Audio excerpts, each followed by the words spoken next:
आज हम डिस्कस करेंगे जिंको बाइलोबा के बारे में। तो जिंको बाइलोबा, जिसको कॉमनली मेडन हेयर ट्री भी कहा जाता है, जैसे कि आप अपने सामने इस तस्वीर में एक ट्री देख रहे हैं, ये किसका है? ये जिंको बाइलोबा का ट्री है, जिसको मेडन हेयर ट्री भी कहा जाता है। और जिंको बाइलोबा जो हैं वो मेंबर्स हैं डिवीजन जिंकोफाइटा के। अब जिंकोफाइटा की बात की जाए कि जिंकोफाइटा जो है वो प्लांट किंगडम के अंदर किस फाइलम में आते हैं और किस ग्रुप में आते हैं, तो इसके लिए हम अपने सामने एक फ्लो चार्ट ले आते हैं और इस फ्लो चार्ट की मदद से हम देखते हैं कि डिवीजन जिंकोफाइटा जो है वो कहाँ पे मौजूद है। तो किंगडम प्लांटी जो है उसको दो बड़े ग्रुप्स में तकसीम किया जाता है। एक ग्रुप को कहा जाता है नॉन वेस्कुलर वेस्कुलर प्लांट्स, यानी ऐसे प्लांट्स जिनकी बॉडी के अंदर वेस्कुलर टिश्यू यानी जाइलम और फ्लोएम मौजूद नहीं होते। और जो दूसरा बड़ा ग्रुप होता है उसको कहा जाता है वेस्कुलर प्लांट्स या ट्रैक्योफाइटा। तो नॉन वेस्कुलर प्लांट्स में शामिल हैं एल्जी और ब्रायोफाइट्स। और अगर ट्रैक्योफाइटा या वेस्कुलर प्लांट की बात की जाए तो फर्दर इसको डिवाइड किया जाता है दो ग्रुप्स में। तो एक वो प्लांट्स होते हैं जिनमें सीड्स नहीं बनते, यानी प्लांट्स होते हैं सीड्स के बगैर। और जो दूसरा ग्रुप है उसमें वो प्लांट्स होते हैं जिनमें सीड्स बनते हैं।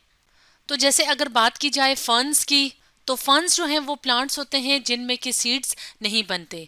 और अगर सीडेड प्लांट्स की बात की जाए तो फर्दर इसको डिवाइड करते हैं दो ग्रुप्स में। एक को कहा जाता है जिम्नोस्पर्म्स, एक को कहा जाता है एंजियोस्पर्म्स। तो जिम्नोस्पर्म्स जो हैं इनको नेकेड सीडेड प्लांट्स भी कहा जाता है, क्योंकि इनके सीड्स जो हैं वो फ्रूट्स के अंदर इनक्लोज नहीं होते। जबकि एंजियोस्पर्म्स जो हैं इनको फ्लावरिंग प्लांट्स कहा जाता है। इनके ऊपर जो हैं, यानी ये जो प्लांट्स हैं इनमें फ्लावर्स बनते हैं, फ्रूट्स बनते हैं, और जो सीड्स होते हैं वो फ्रूट्स के अंदर मौजूद होते हैं। तो जिम्नोस्पर्म्स की बात की जाए, जिम्नोस्पर्म्स को चार बड़ी क्लासेस में डिवाइड किया जाता है। एक को कहा जाता है जिंकोफाइटा, एक है साइकेडोफाइटा, एक है पाइनोफाइटा, और जो चौथी क्लास है वो है नीटोफाइटा। तो जिंकोफाइटा जो है इसका मतलब है वो बिलोंग करते हैं जिम्नोस्पर्म से। और जिम्नोस्पर्म जो है वो किस बड़े ग्रुप से बिलोंग करता है?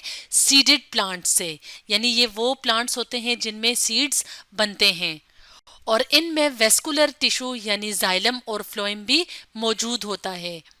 तो जिंको बाइलोबा जो है वो डिवीजन जिंकोफाइटा का एक मेंबर है।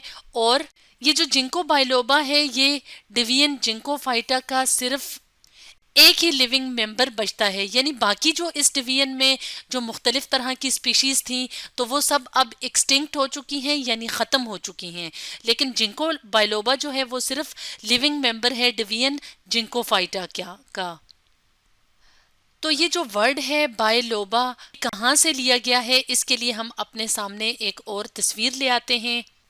तो यहाँ पे अगर आप अपने सामने इस तस्वीर में देखें तो यहाँ पे लीव्स नज़र आ रहे हैं और फ्रूट की तरह के स्ट्रक्चर्स नज़र आ रहे हैं। तो हम जानते हैं कि जिंको बाइलोबा जो हैं वो जिम्नोस्पर्म से ताल्लुक़ रखते हैं, जिनमें के फ्रूट्स नहीं बनते लेकिन इस तरह के फ्रूट लाइक स्ट्रक्चर्स होते हैं जैसे कि चेरी के साइज़ के होते हैं।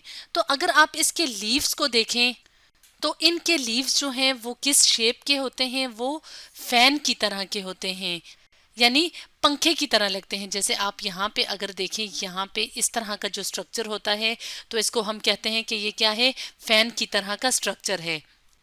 और इनके लीव्स में दरमियान में जो है वो एक कट सा नज़र आता है।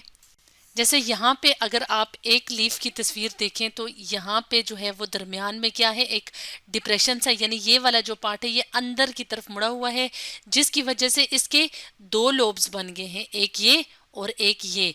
तो इस वजह से इसको कहा जाता है जिंको बायलोबा। बाय का मतलब होता है दो, यानी इसके लीफ में जो है वो दो डिस्टिंक्ट लोब्स बनी होती हैं। तो जिंको बाइलोबा की स्पीशीज़ की अगर बात की जाए तो ये जो हैं ये मेडिसिनली बहुत इंपॉर्टेंट हैं, यानी मुख्तलिफ़ तरह की मेडिसिन्स वगैरह में जिंको बाइलोबा को जो है वो बहुत इस्तेमाल किया जाता है। तो इसकी मेडिसिनल इम्पॉर्टेंस की वजह से अब इसे जो है वो ज़्यादातर जो है वो वर्ल्ड वाइड कल्टीवेट किया जाता है, यानी खुद काश्त किया जाता है। तो इसकी अगर मेडिसिनल इम्पॉर्टेंस को देखा जाए तो जो ट्रेडिशनल चाइनीज़ मेडिसिन्स हैं तो उनमें जिंको बाइलोबा को बहुत ज़्यादा इस्तेमाल किया जाता था मुख्तलिफ तरह की बीमारियों के ख़िलाफ़ जो मेडिसिन्स बनती थी, तो उसमें इस स्पीशी को जो है वो इस्तेमाल किया जाता था। जैसे कि अगर इसके लीव्स की बात की जाए तो इसके लीव्स भी इस्तेमाल होते हैं मुख्तलिफ तरह की मेडिसिन बनाने में। इसके अलावा ये जो इसके नट्स हैं, जो फ्रूट की तरह का स्ट्रक्चर है, इसको भी मुख्तलिफ मेडिसिन में इस्तेमाल किया जाता है। तो लीव्स को इस्तेमाल किया जाता था ब्रेन और सर्कुलेटरी प्रॉब्लम्स के लिए जो मेडिसिन्स बनती थी उनमें। यानी पुराने वक्तों में जो चाइनीज़ लोग थे जो हर्बल मेडिसिन्स बनाते थे, तो उसमें जो है वो जिंको बाइलोबा को ब्रेन यानी दिमाग और सर्कुलेटरी प्रॉब्लम्स, यानी जो हमारी खून की नालियाँ होती हैं उनमें कोई मसला आ जाता तो उसके अगेंस्ट जो मेडिसिन्स बनती थी तो उनमें इनके लीव्स को इस्तेमाल किया जाता था। इसी तरह से ट्रेडिशनल जो चाइनीज़ मेडिसिन जब बनाते थे तो वो क्या करते थे कि जो जिंको के नट्स थे, यानी ये वाला जो पार्ट था, उसको इस्तेमाल करते थे मुख्तलिफ मेडिसिन्स के बनाने में, जो कि इस्तेमाल होती थी कफ़ के लिए यानी खांसी के लिए, फीवर यानी बुखार के लिए, और टूथ एक्स यानी दांतों के दर्द के लिए जो मेडिसिन्स बनती थी तो उनमें जिंको के नट्स को इस्तेमाल किया जाता था।